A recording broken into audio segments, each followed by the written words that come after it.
السلام علیکم ورحمۃ اللہ وبرکاتہ۔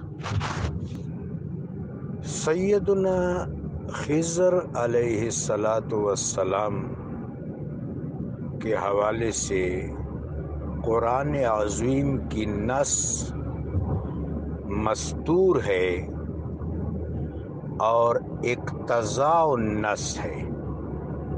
اقتضاء النص، اشارت النص یا دلالت النص۔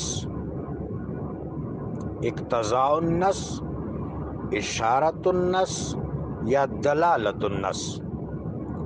سیدنا حضرت موسیٰ علیہ السلام کے ساتھ سیدنا خضر کی ملاقات اور مصاحبت کا ذکر پاک قرآن عظیم کے عجائبات و اسرار کی سورہ یعنی سورہ کہف میں ہے۔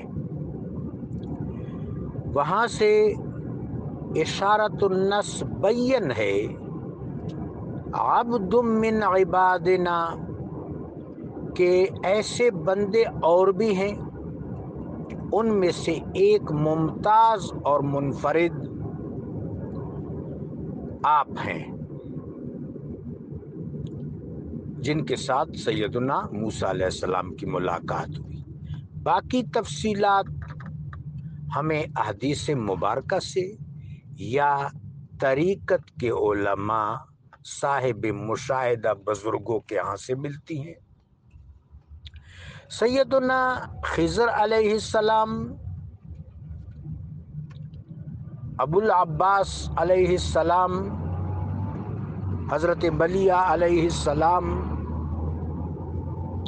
اور اس طرح کے دوسرے حضرات ذیشان جن کو عبادنا کہا گیا، عبد من عبادنا، ایسے بہت سے بندے، ان میں سے ایک منفرد، ممتاز اور ذیشان بندہ سیدنا خضر علیہ السلام۔ رب جلیل نے ان کو نبوت تکوینی سے نوازا ہے، نبوت تکوینی سے۔ سورہ کہف میں اس کا اشارہ موجود ہے، جس وقت وہ فرماتے ہیں کہ میں نے یہ کچھ اپنی مرضی سے نہیں کیا، اللہ کے امر سے کیا۔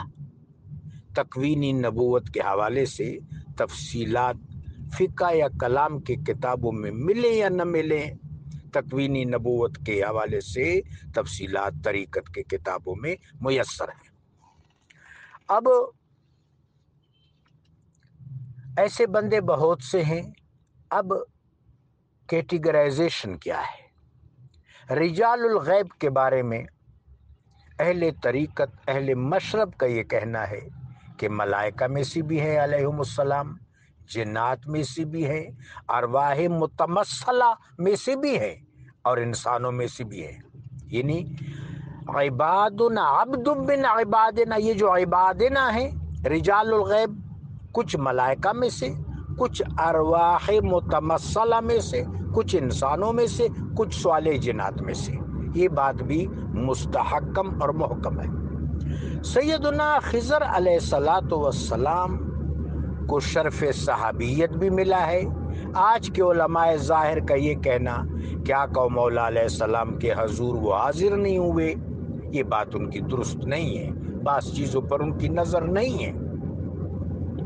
میرے آقا و مولا علیہ السلام کی دیدار کا شرف ان کو حاصل ہوا ہے، اور صوفیاء عظام نے، اہل ذوق نے، اہل مشرب نے، اولیاء کرام نے اتنی کثرت سے ان کا ذکر کیا ہے کہ جھوٹ پر ان کا جمع ہونا محال ہے۔ سو سیدنا خضر علیہ السلام آج بھی ہیں، اہل اللہ سے ان کی ملاقات ہوتی ہے، اور سیدنا خضر علیہ السلام کے دم قدم سے ہریالی بھی وابستہ ہے۔ وہ ایسی جگہ پر بھی، صرف وہ نہیں، یا عباد اللہ اعینونی، یا عباد اللہ ادرکنی، ان کی نصرت، ان کی طرف سے نصرت دراصل اللہ کی طرف سے نصرت ہے، یہ شرک نہیں ہے، یہ اللہ کی طرف سے نصرت ہے۔ سو وہ ایسی جگہوں پر جس طرح کنارہ آب ہے، کوئی گھاٹی ہے، کوئی ایسی جگہ جہاں بندہ تنہا ہے اور اب وہ راستہ نہیں پا رہا، اس کو شدید ضرورت ہے رہنمائی کی، تو ایسی جگہ پر یہ عبد من عبادنا یا رجال الغیب یا یہ عباد اللہ تبارک و تعالی جل شانہ کی اذن سے نصرت کرتے ہیں، اور ان کی نصرت من اللہ ہے۔ جزاکم اللہ۔